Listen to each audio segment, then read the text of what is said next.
drives me the most nuts about it is a lot of the guys are overrated as it is. They're ranked high because when they were 12 years old, they were 6'3", 250 pounds, and they're bigger than everybody else, right?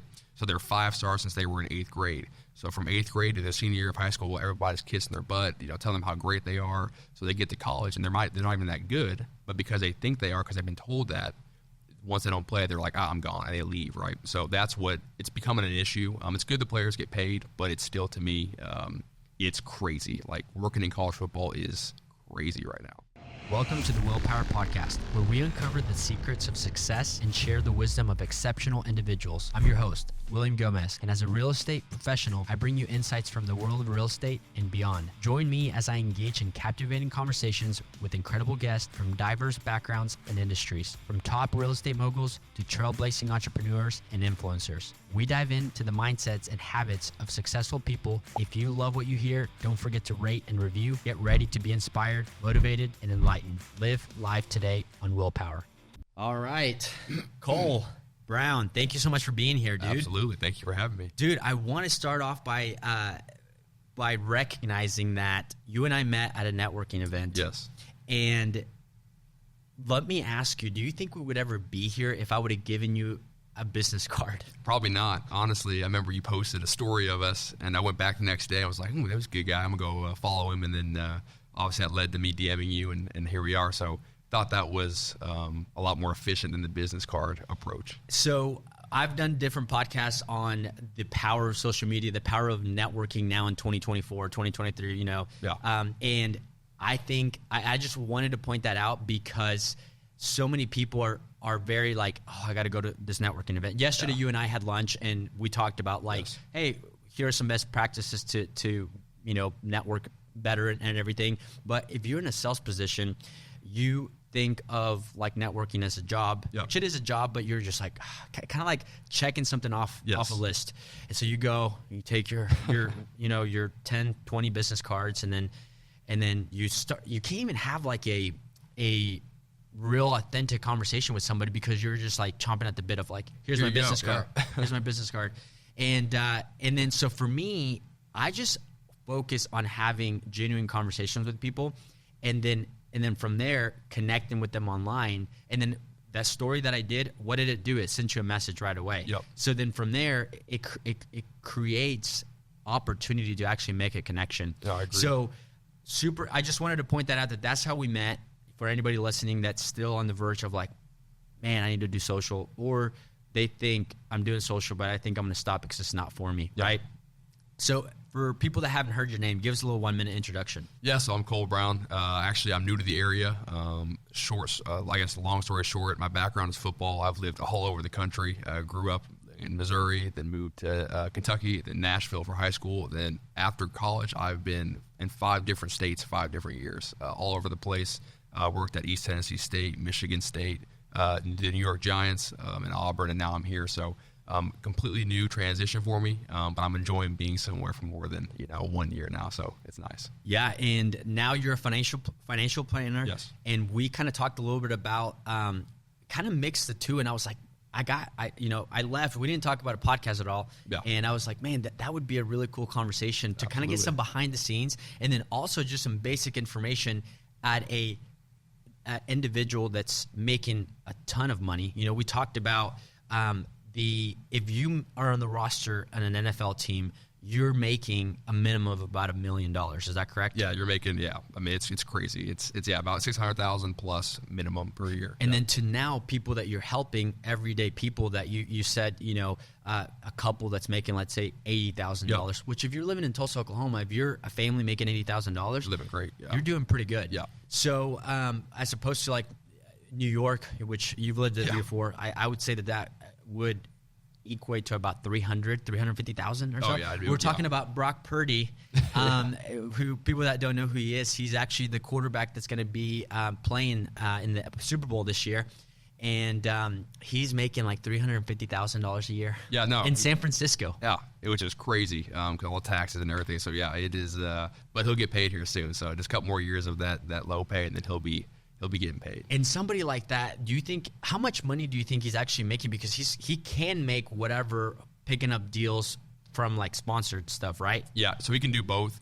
So I would say, obviously, the taxes and things like that, he's probably making roughly, around what, his contract states. But with the endorsements now, especially because he is kind of blown up and he's like a top 10 quarterback now, and everyone, now I saw an article recently that, Matt Rule, the former Carolina Panthers head coach, was like, I knew he'd be great. I called it. I told the Panthers to look at him, which, who knows if that's true or not. But I'm sure he's getting tons of endorsement deals and things like that. So I'm sure he's making a lot more than what we think he's making. What do you think somebody like that is making? Like, just from endorsements? Ooh, he's definitely at least making $1 million, I would say, from endorsements, easily. Dang, that doesn't seem like a ton, though, for somebody like that. I would say for him, I mean, he was Mr. Irrelevant, last pick in the draft 2 years ago. So if I was him personally, I'd be happy with it because, he was expected to be a third quarterback, maybe, and not even, make a roster, go, after year 1, 2, 3, right? So for him, I'd be counting my blessings. But I think, again, long term, he'll probably get paid like a top 10 quarterback and be all right. Which, that's another thing that we talked about. You said that part of your transition from the role that you had, which explained to me a little bit of the role that you had at all these different football teams that you were a part of. Yeah, so when I was in the college ranks, so at Auburn and Michigan State, I was the assistant director of player personnel, right? So I was like the number 2 on the personnel side. So that's with recruiting players, scouting players, essentially team building, right? So it's cool, but also nowadays with the NIL and the transfer portal and everything, it's nuts, right? Now it's not about relationships anymore. It's just who can pay somebody the most, right? And then in the NFL, I was a college scouting assistant. So I did a lot of like the grunt work, that no one wants to do, a lot of long hours, but it was unique with the Giants. Probably the only role in the NFL where when you're in that position, I actually got 26 schools on my own. So I went out and scouted 26 schools on my own, was out every single week for the full weeks. I think I scouted over 200 plus players that year. So guys like Isaiah Pacheco, that was a guy I evaluated. There was a guy, he actually starts, I'm blanking on his name, but he went to Villanova, starts for the Bills now. He's number 47, blanking on his name right now. But so I had a couple guys in the Northeast that are actually pretty good players now that I actually got to watch, have my evaluations. And I actually had a draftable grade on Isaiah Pacheco for anyone wondering. And I can prove that, obviously. But, yeah, he's obviously turned out to be a very good player. So I'm happy for him. He's been through a lot, but, happy it's working out for him. So do you have to earn these schools as the position that you had with the Giants, or how does that work? Yeah, so great question. So that's why when I mentioned it's kind of a unique role. So majority of the time when you're a scouting assistant, right, you're doing just grunt work. You're helping with the pro side of things. Like, so it's college scouts and pro scouts, right? Pro scouts are the ones that are evaluating all current NFL players, all the free agents. They're not doing anything with the college ranks, right? So normally when you're a scouting assistant, you're helping out with their advances, like their prep for your week, because they also help with the coaches with advances and game prep, essentially. That's all you do. You don't leave the office. You don't do anything, right? In my role, which I think it's literally the only time it's ever been done in the NFL where it's college scouting assistant, got 26 schools, went on the road by himself for the full fall. Also, I went to 11 pro days. I actually ran 2 pro days by myself. So it's Stony Brook and Delaware. So it was pretty crazy to see that experience. And I was obviously nervous I was 25 years old, and normally people in my shoes aren't doing that, right?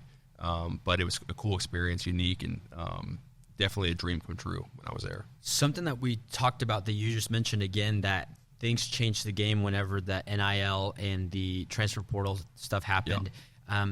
And we were talking about Brock Purdy, like counting his blessings, like $1 million.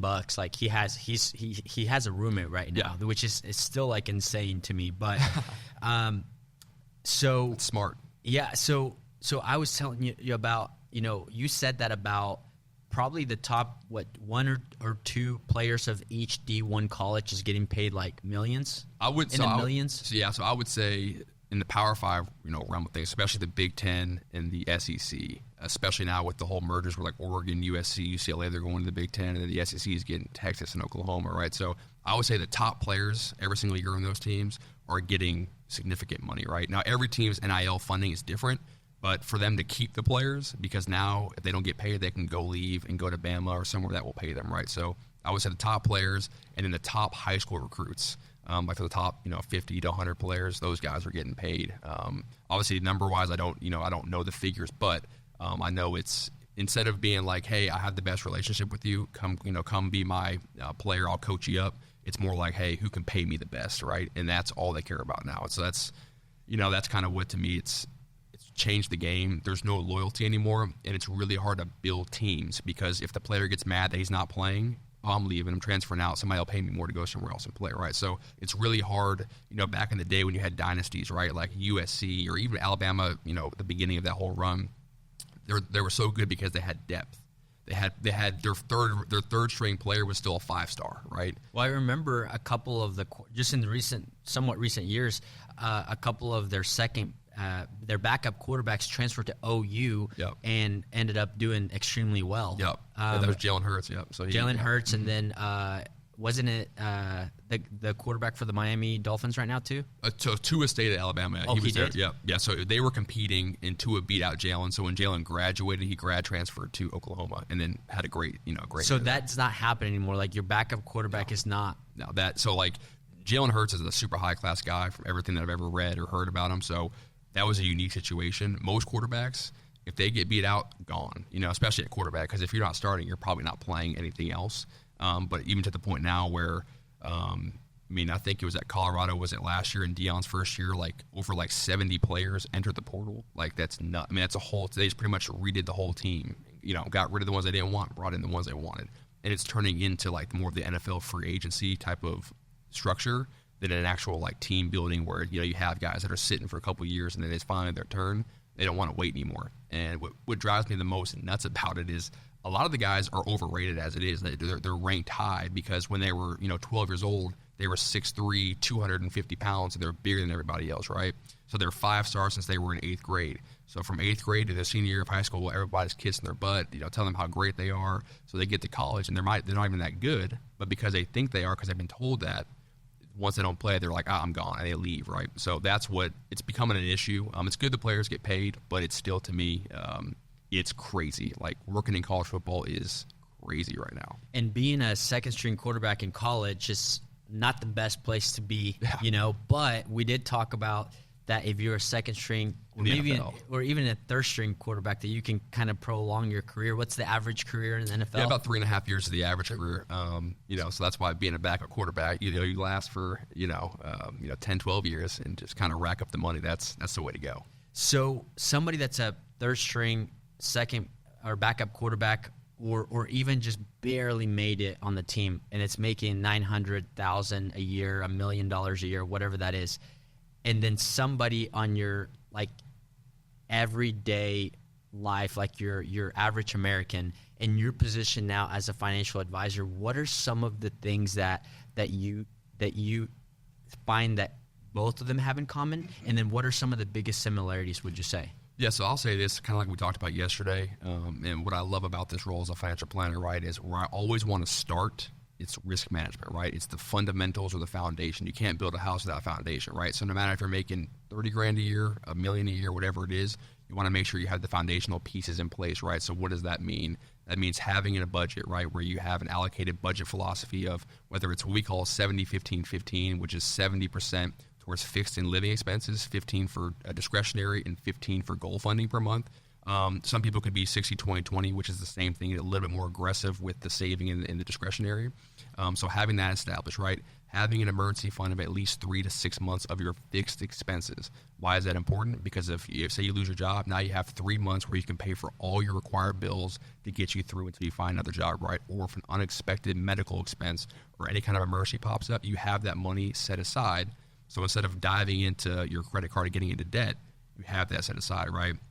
And then also another part of risk management, and this might not apply to everybody, but just having an effective and efficient debt pay down strategy. Now, again, not everybody's is in debt. Everyone's situation is different. But when you are in debt, when you have that budget, when you can kind of allocate and see what money is actually going to waste that you didn't realize, having that can help you become more efficient paying down debt, right? Because what we call good debt, bad debt, what we focus on first is bad debt, right? That's credit card debts because the high interest, right? So if you let that thing go, it starts compounding and growing and growing. It's just now you're stressed out every single day worrying about that, credit card growing, right? So those are the top 3 right there. And then the last kind of 2 you can say is, huge on life and disability insurance, right? Because it's things that you don't ever want to think about, like you hope it never happens. But having a plan in place for those kind of scenarios, the impact will be, you can't even put into words, right? Like, for example, like if if something were to happen to you, right, your wife's going to be very sad. She's going to be upset, right? But at least she knows financially, I'm okay. That's the first thing she's going to ask. If you had an advisor, she would say, hey, it's just awful. I'm extremely sad, but am I going to be okay? That's the first thing she's going to ask, right, when she meets with, the financial planner or the advisor. So having that plan in place is huge. And then with disability income, the reason why that's so important is everyone wants the sexy stuff, right? So to invest and to grow your money and to get the car or the house, whatever you want, right? But you never think about, what if something happens to me and I can't go to work and I can't earn my income? Now what? How do you pay the debt off? How do you save? How do you grow for the investments? How do you get the car? How do you do any of that stuff? If you don't have that plan in place, once it happens, you're like, man, I wish I would have done this, 15 years ago. Now it's too late, right? So those kind of 5 things. And obviously it varies for everyone, but for the most part, to the core, having a good foundation or the fundamentals will take care of everything else and set you up for the long haul. At what point would you say in your income, would you say that somebody has safely outgrown a budget per month? Yeah. So for me, and I guess you could say it as like, if you have 6 months of emergency fund money sitting aside in whether it's a savings account, a high yield savings account, money market, at that point, I still recommend a budget, just because you don't want to, as the more you make, you start adjusting your life to that. And all of a sudden now you have so many bills that if anything happens, you can't pay the stuff. So to me, I would still recommend a budget. Now you don't have to be super tight with it where you're over there stressing if you spend, $10 at McDonald's or whatever. But at the same time, at least having an understanding of no matter what my income is, here's kind of the threshold that I'm willing to spend for my fixed and living expenses. And then at that point, everything else will take care of itself. Does that make sense? It does make sense. Yeah. I think that there's levels to it. Yes. Would you agree? If you're making $30,000 a year and a prime example is somebody calling into the Dave Ramsey show, right? Yeah. And it's like somebody like that that's in such a bad position. You have to be able to say can I go to eat $10 worth of McDonald's today, because I'm only making a certain amount of income, and even though you might not have a ton of debt, it's a lot of debt for where you're at in life right there. But the more that you're making, you can adjust that, but you definitely, it can be, one of the things that I heard a long time ago that has stuck with me, and it was actually by reading The Compound Effect by Darren Hardy. Okay. I've read that book plenty of times, and he talks about that it's so, life can be really good because of compounding effect, right? I mean, you see it on your end, managing people's money. 8th wonder of the world. Yeah. Exactly. Albert Einstein said that. Yeah. But it works the same way in a negative way. If you have a credit card balance that you're like, I'll just pay that off later, or I'll save for that later. Yes. It's but it works more rapidly in a negative way than it works in a positive way. Yes. So you going from 30,000 to making 130,000. Yeah. If you just say, hey, I'm good, I don't need a budget, you could easily feel even worse than when you were making $30,000 a year, because things just kind of went out of control. Yeah, and I saw a stat, don't quote me exactly, but I believe it's between 50 and 70% of people making 6 figures in America are living paycheck to paycheck. The reason being is they're making more money, and they're like, oh, I can afford all this nice stuff, right? And they're just spending, and they don't have an actual process or a plan in place, and they're just spending, right? And they don't understand. I still want you to spend your money. I still want you to enjoy your life, but at the same time, still, have the budget, follow along of okay, here's my number per this, say it's 70%, right? I'm not going above that for my mortgage and my car payment and my utilities. I'm going to stay below that, right? At that point, you still have 15% of your income. If you're making, 6 figures, it's still a pretty big chunk per month to, live off of and do what you want, right? And then if you have your emergency savings, you also have that there. And then, again, that's also not accounting for if you're saving for small goals, right? Like a travel vacation or whatever it may be. You can also set that aside every month, right, to have that for that. So it's just, to me, the biggest thing is you never want to have that lifestyle, adjustment where as your cost of living goes up or the money you're making goes up, now everything else you're spending goes up. Because in my opinion, you want to make sure that, no matter if you're making $40,000 or $100,000 or $1 million a year, that I would still live like I'm making $40,000, right? So that way, I'm not gonna have the satisfaction maybe right now, but when I'm in my 40s, 50s, 60s, 70s, my life's going to be great, because now I'm going to have that money put away. I've lived the right way, and I'm in a good spot, and I can enjoy the rest of my life, the back half of my life, the way that I want to do that, right? So that's kind of my beliefs and my philosophy. The other question I had for you, and let's put this into a little bit of more of like in your experience. Yeah. So let's say when you were with the New York Giants, those guys that are making anywhere from $1 million to $40 million contracts, whatever, Yep. the top is, how many of those people are still acquiring loans for things that they're getting? Yeah, so the crazy part is, and I don't obviously have the exact information on that, but what I would say is a lot of professional athletes, they make all that money in a short period of time, and they don't realize, like, you made all of your money. Like, most people make $2-3 million over their lifetime of working, right? They're making that in a 2-3 year window, right? If their career is over at that point, you have to make that money last you until 65 plus, right? So I would say that's why a lot of people in the professional world go broke when they stop playing, because they don't know how to manage the money. They don't understand. They came across a lot of money. They're like, hey, this is great. And then at that point, they're spending and doing whatever they want and getting in debt and overspending, right, because their lifestyle, because they're making all this money. And then once they're done playing, it's like, oh, shoot, like, I can't do this anymore. And then they get in trouble. But how many of those people do you think that are actually, because that's what I'm trying to get at, Yeah. is you have somebody that's making $50,000 to $100,000 a year, Yeah. and they're buying a $400,000 home. Yeah. And they say, most people think, if I was making $2 million being a backup quarterback, Yeah. I mean, I wouldn't need a loan. I would just pay cash for this house. Yeah. But going back to what you said on, like, there's a difference between good debt and bad debt. Yeah. Like, people might think that I'm just saying this because I help people get mortgages on a home, but Yeah. that is considered a good debt. Yes, because, it is good debt. because it's tied to an asset that it's increasing in Equity. value. Yep. And then so what I was trying to get at is, how many of those people that are making millions of dollars are still utilizing debt as a tool rather than what most people think? Because people that will never make $1 million in a year have that mentality Yeah. of, like, oh, you can't buy this house cash, or you don't have 20%. Like, the less debt, the Yeah. better, right? Yeah. So yeah, how many of those people? Of course, you don't know Yeah. exactly, but across the NFL at this point, let's say, or Yeah. just major league sports, how many of those people do you think actually maybe just have a financial advisor that's Yeah. telling them, or actually utilizing that tool? And I would say a good bit, and like you said, it is good debt, right? So because it's building, it's the equity, right? The equity in the house is giving you value, right? So unlike a credit card, you're not getting any value. It's high interest, and it's just essentially you're paying that off, and you don't get to keep. There's no money at the end of the tunnel, right? Obviously with the house, it's really good debt, low interest for the most part, and then obviously it's building you that wealth down the line whenever you want to sell, things like that. So I would say a good portion. A good majority, because I think it's a better move than just paying cash or something like that for something in that realm. So How many of these guys have financial advisors, do you think? So it's tough, right? So a lot of players. I can't believe that that's not like all of them answer. It should be all of them, That's right? crazy. So I would say it like this: the hardest part when you're talking to players, right, is just.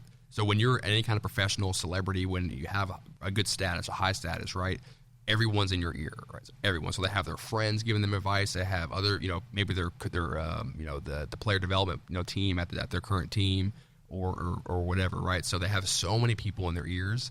They kind of they have their I guess their money in too many buckets, right? And that can be a problem too, because you trust your best friend from high school who says this is the greatest idea ever, so you do money there, right? And then you have your player development guy puts you with this one guy, you trust him because you like that guy, right? Then your agent's calling you saying, hey, I got a guy you should talk to, right? So I would say they all probably, for the most part, have somebody they're talking to, but is it somebody that is going to do the best for them or have their best interests in mind? I can't answer that, but again, you just never know. Especially, and even in the college ranks, when they come out of high school, a lot of them have like handlers or 7-on-7 coaches who are kind of handling the recruitment. So it's one of those things where it's like, do they actually have what's best for the players in mind, or are they just trying to make their pockets bigger because now they have the next hot player that's the number one player in the country, that they know that if it's their guy, it's going to look really good and it'll help boost their pockets, right? So that's how I can answer that. I guess it's just really it varies, but they have so many people in their ears, it's crazy. What do you think is something that you got to experience working with like an NFL team that most people that watch the NFL every single weekend would have no idea?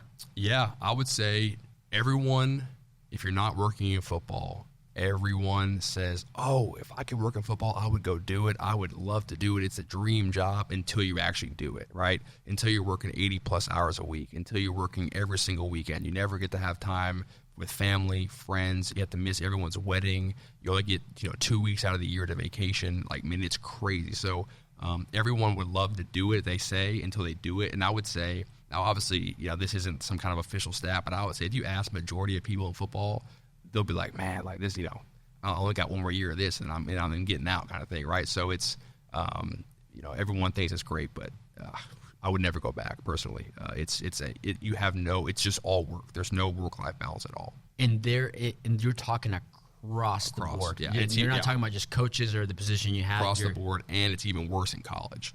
Like college, because you have the recruiting. So like during like Christmas or during the summers, you have camps, you have official visits, you have unofficial visits, you have some random, kid that's a JV player wanting a photo shoot, and you have to go do a photo shoot with the kid, so like things like that, it is brutal. I mean, absolutely brutal.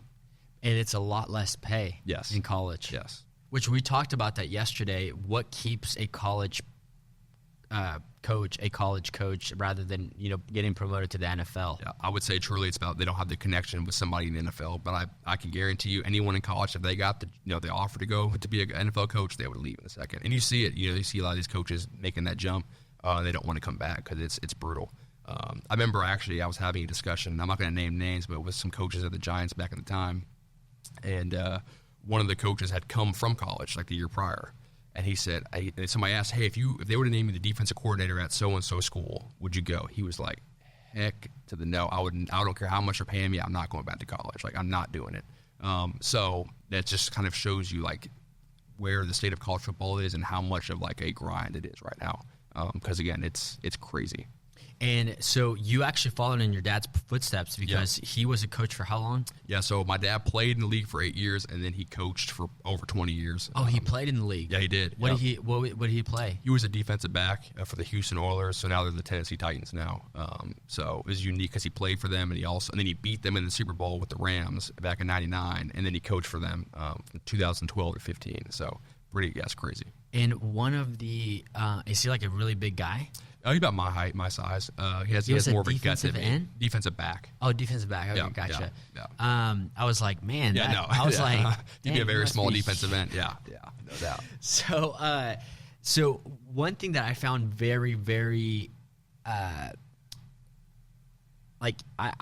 found it interesting that you kind of went through your dad's career, and the longest job that he held was when you guys were in Nashville. So when we were in Kentucky, it was the longest. In Kentucky, and that was 9 years? 9 years, yeah. Which that's almost unheard of. What is the average life of a college or an NFL coach? Because I know your dad did both. So it's tough, right? So nowadays, especially, because, again, everyone is all – that's the problem with coaching, even being the players, all of that, right? It's all about you, right? It's me, right? Like, I want to, so a lot of coaches jump around because they're getting more money, they're getting a bigger title. There's not a lot of loyalty anymore, both for players and coaches, right? So that's why it's always funny because players always make a joke like, everyone wants to, give the players crap when they want to leave or transfer, but when the coach decides to leave, and go somewhere else, unannounced, they're okay, right? Because, they're getting more money or whatever. But, to me, I would say on average, probably 2-3 years, and then they go somewhere else.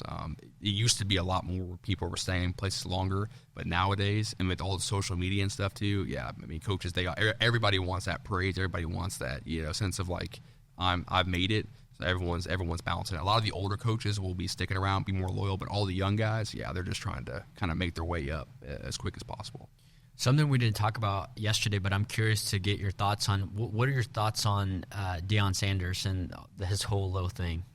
And for the people that haven't heard, which I mean I'm sure, but it's this top professional athlete back in like what, the 90s or so? Yeah, 90s, yeah. And not only in the NFL but the MLB, comes back out of nowhere, goes and coaches a historical black college out in Mississippi. Jackson State, yep. And then says, he was getting paid pretty good there. Yeah. And then he like turned the program around, won a couple of national championships, but it's Division II, right?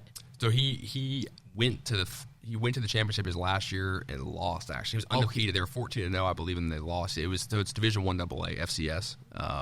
They lost. So, but he still turned that place around. Pretty much had a winning season every year. and now he's at Colorado. Yeah, he goes to Colorado and that whole thing. And Yeah. it started off really good. Like, I was cheering for them, and then it just went downhill. Like, what are your thoughts with the whole thing? You know, obviously I respect, you know, was a great player. You know, he's a smart guy. Everything he does has success or makes him money or whatever, right? To me, though, it's having the reality TV show part of the program and all that stuff is just kind of like, you know, it is what it is. But I you know, I don't wish him ill, but I also don't, you know, I don't really care if he wins either. I was watching the show, actually, which is funny that I had mentioned, but you know, they had the director of player personnel, and he steps up in front of the team, and he's like, you know, like, everybody listen to me, like, you know, cussing and yelling. I'm like, bro, who are you? Like, you are the director of player personnel. Like, if you don't sit your butt down, you know what I mean? Like, just, again, it's just people there. I think there's too many just goofy people that are a part of that, you know, I think they could be well, but as you notice, a lot of the coaches left. A lot of the players are leaving. They only signed like 5 high school recruits, and they're just doing the transfer portal stuff. So, you know, maybe he'll win there, but it's already hard enough to win at Colorado. This would be, I would say, after his son and Travis Hunter, once they're gone, it'll be tough, in my opinion, for him to kind of keep that thing sustainable with the way he's building it, where you're just pretty much losing half your team every year and replacing it. Because there's no chemistry, there's no loyalty. It's just it's not how college football is meant to be. It's not how it's supposed to be. All about the, you know, the history, the tradition, you know, loyalty, the camaraderie, and it's not like that anymore at all.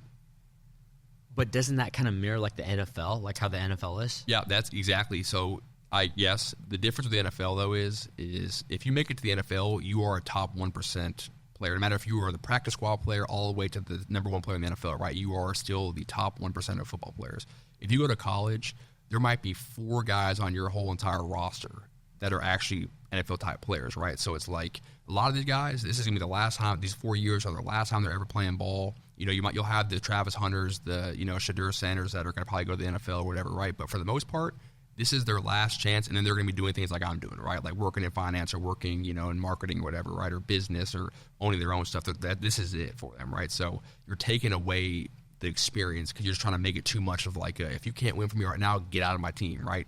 And again, you know, it might work, but, you know, to me, you still have to have that team, that camaraderie. And again, no matter what you're doing, you're only going to have so many players that are actually NFL type players, right? So in my opinion, it should be more about the tradition and the history and like camaraderie, and not so much of like, oh, I'm just trying to come here for 1 year and then go to the league, because that's not realistic. You know, only, you know, so many players get drafted a year, and there's, you know, thousands and thousands of college players, and there's even more high school players out there. So that's my focus on that.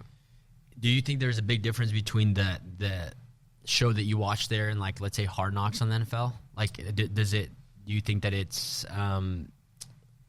it not benefits the NFL teams, but it costs the same amount of distraction or silliness? Yeah, I think it's the exact same thing, to be honest. Really? Yeah, I think it's pretty much, I mean, you know, the camera's on you the whole time. You know, nothing's really private.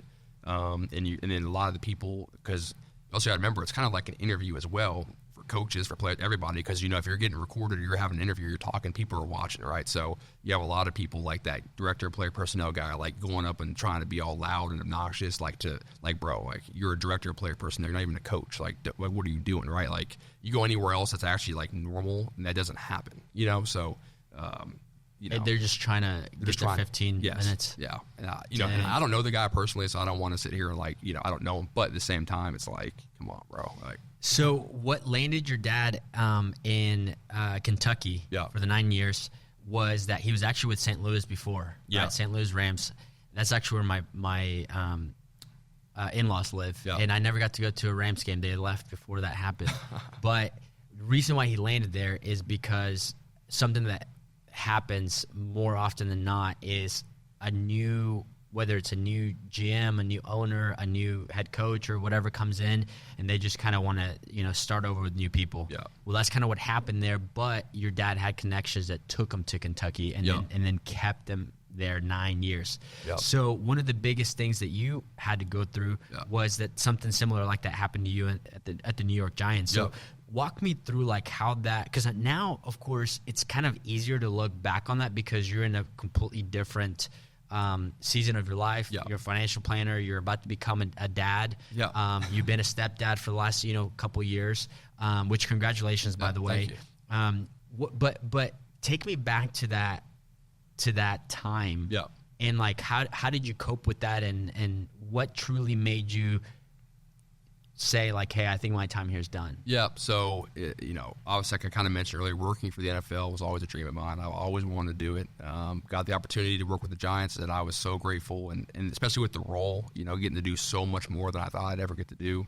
But obviously that year we went 4-13 or 5-12, whatever, one of the two, but not good enough. Our GM retired, and our head coach Joe Judge got let go. So when you bring in new people, you kind of always know like, they could have their own guys for these roles, and especially for my role because it's such like an entry-level role. A lot of these guys have favors with their friends. They know that to kind of get in these roles. So essentially, they got hired in January. I worked from January through the draft, so till May 1st with them, right? So I did everything they wanted, whatever. You got the deal done, right?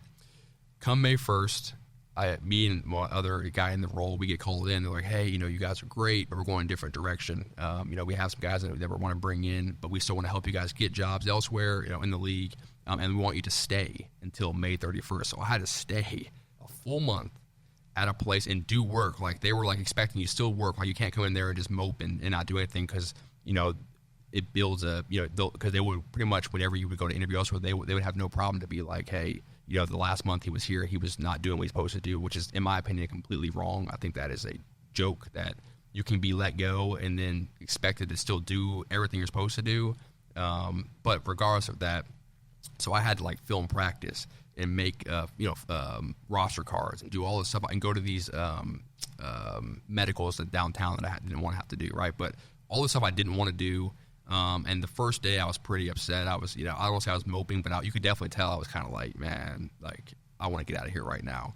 And then our video guy pulled me over and he's like, man, like, the biggest asset you have is your personality. You're always happy. You're always in a good mood. He was like, don't let them see you down.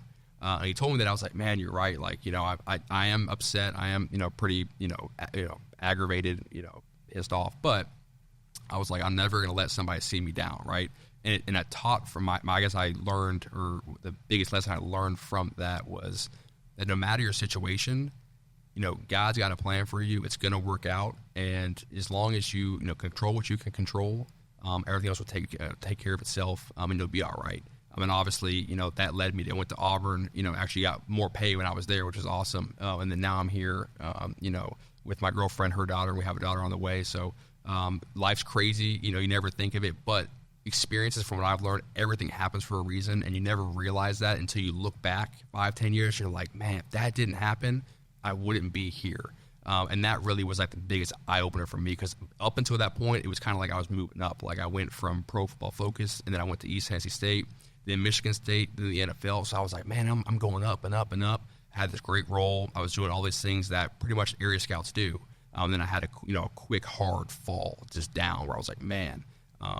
But to me, to this day, that's why I always smile, always have a good person. I'm always like, in a good mood, have a good personality, because you never know who's watching. In the same time, no matter what my mood is, I don't want anyone else to see me down. I want to make sure that I'm always looking like I'm in a good mood and I'm optimistic regardless of what I'm thinking in my head, right? So that's kind of what that taught me.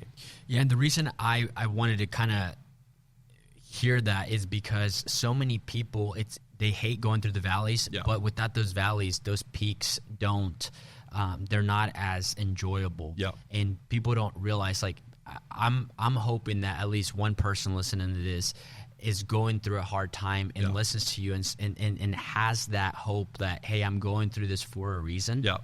And I'm going to get through it, and I'm going to be better because of it. Absolutely. So, man, I really appreciate you coming out again. And the last question I have for you is, for anybody listening, I know we talked a little bit on the finance side of things and everything.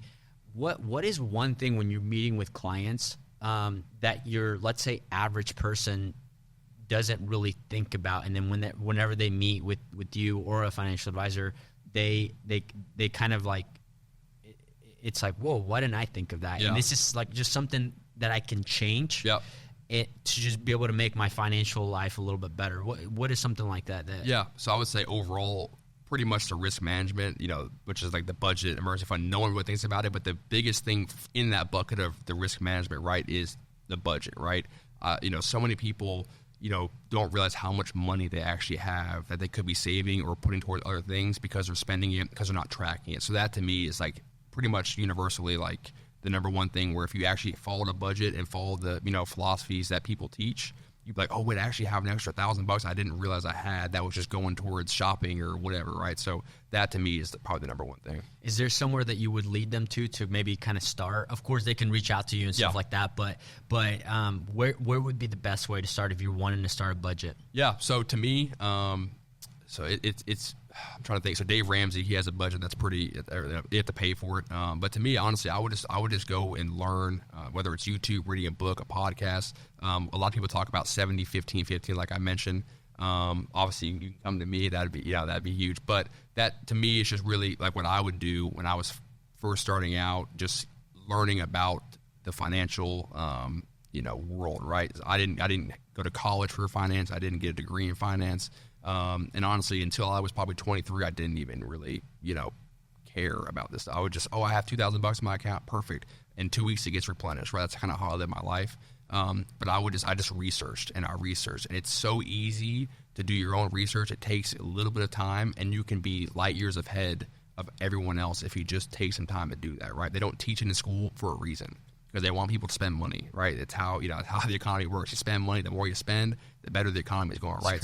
So if you just take the time to look up philosophies, to look up people like Dave Ramsey, to meet with financial planners, like myself, most of the time it doesn't cost anything, and you'd be surprised. At least the worst case scenario, you leave there more educated than when you got there. So that's what I can say for that. That's great, man. Well, thank you so much for coming on. Where can people find you? Yeah, so I have two Instagrams. I have Cole A. Brown 12 and then Cole Brown _NM. They're my two accounts. Reach out to me on Instagram that way. I have a Facebook profile page as well, which is my name.